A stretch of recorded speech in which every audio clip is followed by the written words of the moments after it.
Jalen Hurts' contract, not having every penny guaranteed, a la Watson's, leaving the Haslams, the owners of the Browns, and the Browns still on that island, contractual island by themselves. The Eagles give Jalen Hurts a generationally enriching contract that, in certain ways, to parse it, best contract that's ever been given to a quarterback. What is your 2 cents, figuratively, on that contract and its ripple effect in the NFL? Mike. Well, it's impossible to make a full assessment of the contract until the full details are made available. And I'll get them at some point. I'm already working it through multiple different angles. I'll get them. I'll break it down. What's the signing bonus? What's the full guarantee at signing? The rolling guarantees, when do they vest?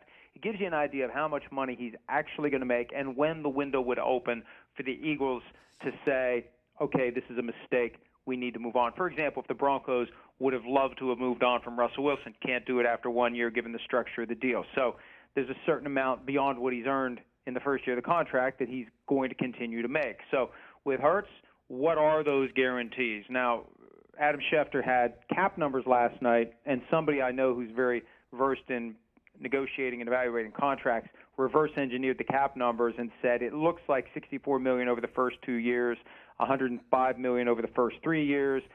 It may not compare as favorably to some of the other deals that have been done. There may even be a question as to whether it compares favorably to the Daniel Jones contract. But we'll see what the full details are. And again, what's that full guarantee at signing? How much becomes fully guaranteed next year when they're not going to cut him after one season? And what does that structure look like? When does the window open for the Eagles to make a change if they decide to make a change? When does it go non-guaranteed? And you know, we had all this talk about Lamar Jackson wanting a fully guaranteed contract. There was no discussion of Jalen Hurts wanting one. And how do you get one unless you're in a situation like Deshaun Watson where you have engineered this auction where 4 teams are vying, competing for your contract in a trade with the Texans, and you tell the Browns, see you later at the perfect time when they've pissed off Baker Mayfield and they get desperate. Like, those are things you just can't engineer, you can't anticipate. And Jalen Hurts and Justin Herbert and Joe Burrow and Lamar Jackson aren't in a situation like that. They're negotiating with their current teams. So you can't generate the same leverage that Watson used to get a fully guaranteed contract. That's one of the big reasons why these guys aren't going to get one. Okay. So what do you think is the ripple effect, if there is one? Because it seems like the contract that Hurts got will be used as a template for everyone else. He went first.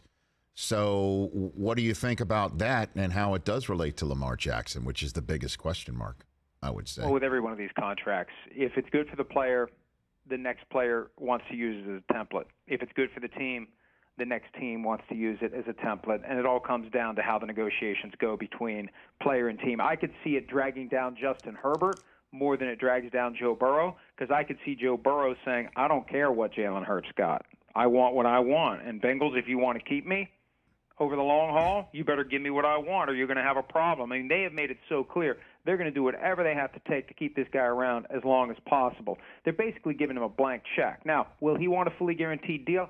I don't know that he needs a fully guaranteed deal, and that's another part of this contract negotiation process that I don't think is widely understood. If there's one term or one structure that you really want, you got to give up somewhere else. So if you want full guarantees, what are you giving up on the other side? If you want a high average per year, like Jalen Hurts got, what are you giving up elsewhere? What do you get? What do you give up? And so, yeah, once we see the final numbers, if it's good for the Eagles, other teams will try to use it. If it's good for the player, other players will try to use it.